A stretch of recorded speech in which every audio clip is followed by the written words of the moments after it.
La France a été un pays riche. On a été un des pays les plus riches du monde, un pays riche parmi les pays riches.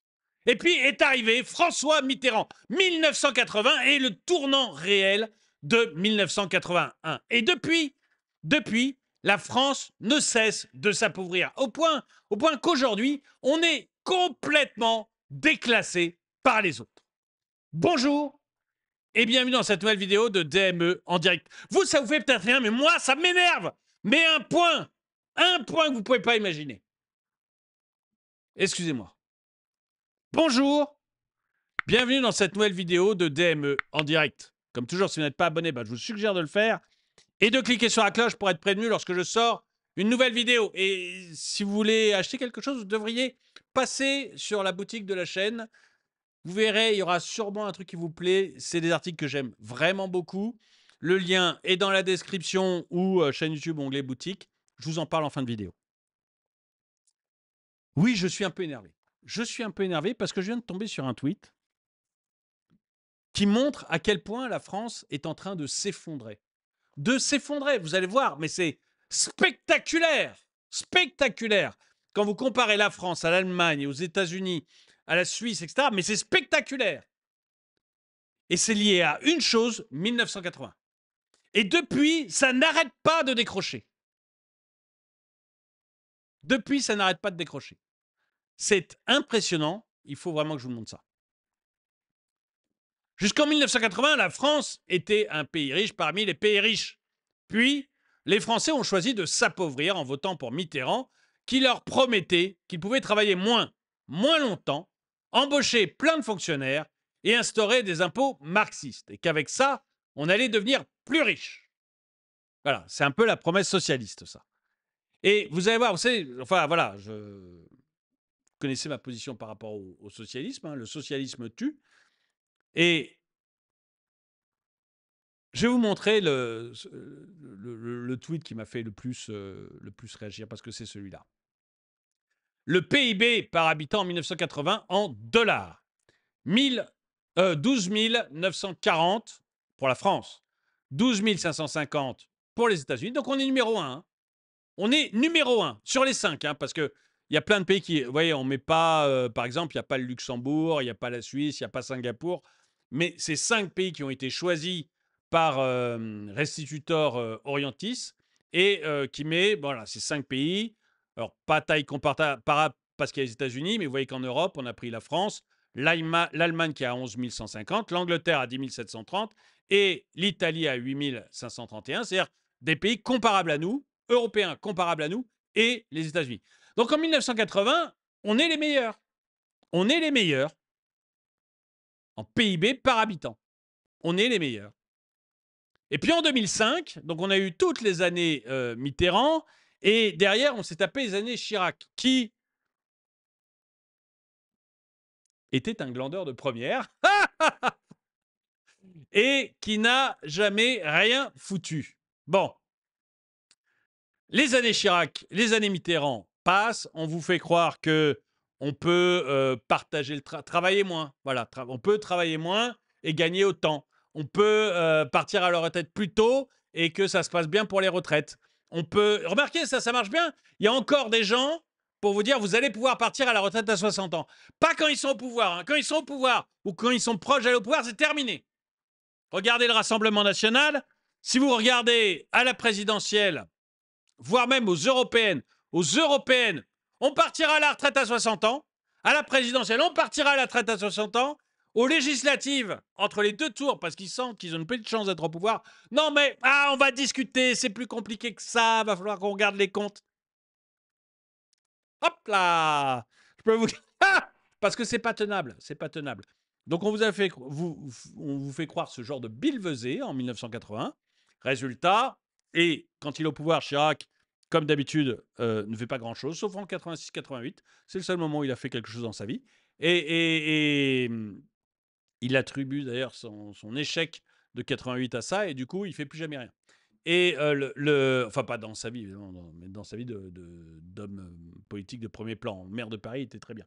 Et il mentait tout le temps, il s'est jamais baigné dans la scène comme promis, mais il était pas mal.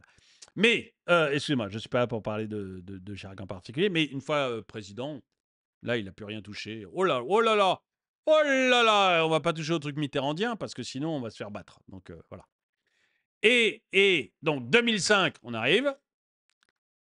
44, donc ça y est, on est battu par les États-Unis à 44 000 par habitant et 42 000 pour l'Angleterre. Nous, on se retrouve troisième avec 35 980 et suivi de très très près par l'Allemagne. Hein, l'Allemagne était loin de nous en 80 et en 2005, elle est juste à côté de nous, 35 590. L'Italie qui était loin de nous en 1980, très loin de nous en 1980, et 4 000 d'écart. Là, elle est de 32 000, donc elle a déjà récupéré une petite partie de son écart. Ça devient compliqué, ça se resserre. 2024, 2024 aujourd'hui. Là, c'est merveilleux. Les États-Unis sont qu'à 86 000. L'Allemagne à 55. L'Angleterre à 52. On est à 48. Là, et l'Italie, ça y est, on l'a redistancé. Mais là, on est carrément aux fraises. Là, il n'y a même plus. On était devant les États-Unis en 80, de peu, mais devant. Là, on est carrément aux fraises. On fait la moitié d'eux. Quasiment la moitié. Je sais bien que ce n'est pas la moitié, j'ai compté, mais quasiment la moitié d'eux. On est aux fraises. Et on se fait battre par l'Allemagne et l'Angleterre. Et les prévisions pour 2029, c'est 102 000, quasiment 103 000 pour les États-Unis, 65 pour l'Allemagne, 62 pour l'Angleterre, 55 pour la France et 46 pour l'Italie. La source, c'est le FMI. Hein. Donc, bon, l'Italie reste à la ramasse, heureusement. Hein. Vous voyez, quand on se compare à l'Italie, quand on se compare à l'Italie, ça va pas si mal. Mais dès que vous comparez à d'autres pays, mais on est complètement à la ramasse. Hein. Mais complètement à la ramasse. C'est impressionnant. Et ce qu'il faut que vous sachiez, c'est que le PIB par habitant va fortement influer sur votre salaire. Très fortement influer sur le salaire moyen et le salaire médian. Donc le vôtre. Donc c'est pas neutre pour personne, le PIB par habitant. Il faut savoir, par exemple, qu'aujourd'hui, 30% des Américains, c'est quand même pas petit, hein, gagnent plus de 100 000 $ par an. 30%. C'est pas une élite exceptionnelle, 30%. Un Américain sur trois, travaillant, gagne plus de 100 000 $ par an. Donc vous voyez, on est quand même sur des chiffres importants, mais surtout, moi, ce qui me fascine, c'est qu'on est complètement en train d'être décroché. Complètement. Vous regardez les chiffres, et c'est vraiment le tournant des années 80 où les Français ont décidé de glander, en fait, de travailler moins. Si vous travaillez moins, vous produisez moins. Et si vous produisez moins, eh ben, il y a moins de richesse à partager. C'est simple. Hein. C'est vraiment très, très simple. Alors, on va regarder 2-3 commentaires. L'idée qu'il y ait suffisamment de travail à rémunérer pour tout le monde est un peu illusoire. Peut-être faut-il partager autrement. Le gâteau, le gâteau, le gâteau. Oui, là, alors là, c'est le rêve. C'est l'erreur de base de la gauche, c'est de croire qu'il y a un gâteau. Vous voyez, un gâteau fixe qui ne bouge pas et qu'on doit se partager. C'est une erreur malthusienne qui date de Malthus, probablement avant, mais bon, c'est malthusien comme idée, cette idée que la ressource est limitée et que du coup, elle ne peut pas grandir. Tout nous montre depuis la ressource est restée limitée avant l'industrie. Et depuis la révolution industrielle, qui arrive au moment de Malthus, justement, depuis ce moment-là, on s'aperçoit que la ressource, elle grossit à des vitesses incroyables. Et plus vite même que la population. Donc du travail, il y en aura toujours, a priori. Toujours. Toujours. Il n'y a pas besoin de partager autrement. Il faut savoir que tout le monde a du travail. Et en plus, bon, je ferai juste remarquer à Thomas, c'est marrant d'avoir le même prénom que Malthus, mais quand on est malthusien, mais je ferai remarquer que l'Allemagne, l'Angleterre, la France, les États-Unis ont exactement le même problème, si vous voulez, de la population augmente. Donc il n'y a pas de raison qu'elle n'ait augmenté que chez nous et pas chez les autres. Donc c'est pas du tout lié. Enfin, ce que l'on décrit là dans les chiffres n'est pas du tout lié au fait d'une augmentation de la population. Et ensuite, oui, il y aura du travail tout le temps. quel que soit le nombre de personnes de la population. Voilà. Mais c'est quelque chose. Mais c'est très difficile Bon, je vais pas faire une vidéo de plusieurs heures, mais j'ai fait une vidéo, je crois, sur le malthusianisme déjà sur ma chaîne principale. Allez la voir. Mais c'est quelque chose qui montre clairement le malthusianisme ne marche pas. Voilà. Depuis l'industrie, avant l'industrie, c'est vrai, le travail dépendait uniquement de la force humaine ou de la force des chevaux, donc c'était limité. Mais après le travail de l'industrie, le volume enfin, les choses ne dépendent plus du nombre de personnes. Donc, il n'y a pas de problème de ressources. Le gâteau, entre guillemets, la richesse, voilà, la richesse ne dépend plus. Vous voyez, avant excusez-moi, j'ai un peu de mal. Avant l'industrie, la richesse d'un pays dépendait du nombre de personnes. Et depuis l'industrie, la richesse ne dépend plus du nombre de personnes. Donc, du travail, il y en a pour tout le monde. Ce n'est pas parce que on est de plus en plus nombreux qu'il y aura de moins en moins de richesse. Ce n'est pas un gâteau fini, c'est un gâteau qui grandit de manière très très forte. La France a commencé son déclin avec l'européisme VGE qui a donné les clés du budget aux banques privées. Alors qu'on aurait pu tranquillement se vénézualiser en imprimant des trilliards de francs sans faire appel au marché. Ça serait sûrement bien passé, comme au Zimbabwe, au Venezuela, justement. Bonheur et prospérité, surtout avec nos élites commerciaux géants. Ça, c'est parce que souvent, on me dit, oui, les Rothschild, la Banque de France, Valéry Giscard d'Estaing, on ne permet plus à la Banque de France d'imprimer de l'argent n'importe comment et c'est à ce moment-là que, c'est d'à ce moment-là que viennent nos problèmes. Pas du tout, hein, je veux dire, regardez tous les pays où la Banque centrale imprime du billet n'importe comment, même nous. Regardez quand l'Europe s'est mise à imprimer du billet n'importe comment. Vous êtes pris 20% d'inflation sur les biens alimentaires, 12 d'une manière générale. Et si, je vous assure que si on faisait ça au niveau de la France, bah, on aurait les mêmes chiffres d'inflation et à la fin, ça donne le Venezuela, la Turquie. La Turquie est très forte aussi pour ça. Non, ça, ce n'est pas du tout le fait que l'État soit obligé de demander à des banques privées d'emprunter auprès de banques privées et de ne plus imprimer lui-même sa monnaie dans les planches à billets, c'est une très bonne chose. Très bonne chose. À chaque fois que ça a été testé, ça a été une calamité. Même en France, vous savez, on l'avait testé au moment du directoire. Donc, c'est un peu après la Révolution, juste avant Napoléon. Au moment du directoire, on imprime justement des billets. Alors, ça ne s'appelle pas des billets, des assignats à l'époque. Et au bout d'un moment, on en imprime tellement qu'il y a une inflation monstrueuse qui se passe. Et on a brûlé Place de la Concorde. On a brûlé après les planches à billets en disant plus jamais ça. Et ça a été la fin du directoire. La France a fini ruinée à cause de ça. Là, on avait un gouvernement qui pouvait imprimer autant de billets qu'il voulait. Et ben, on a fini ruiné. Tous les pays où ça s'est fait, ça a fini par la ruine.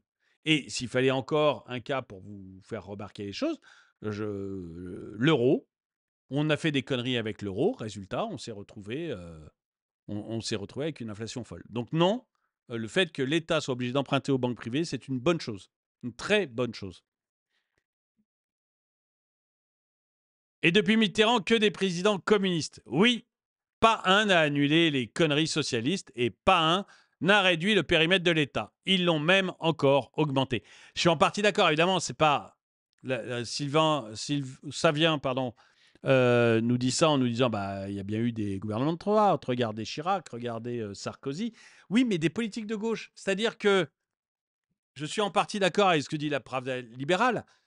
Vous avez eu des politiques qui étaient de gauche, qui étaient là à nous dire, en fait, à nous dire, on garde tout ça, c'est des acquis sociaux, donc on ne peut pas y toucher. C'est ce que disait Chirac. C'est des acquis sociaux, on ne peut pas y toucher. Donc toutes les couillonneries faites par la gauche, on n'a pas le droit d'y toucher. C'est terminé.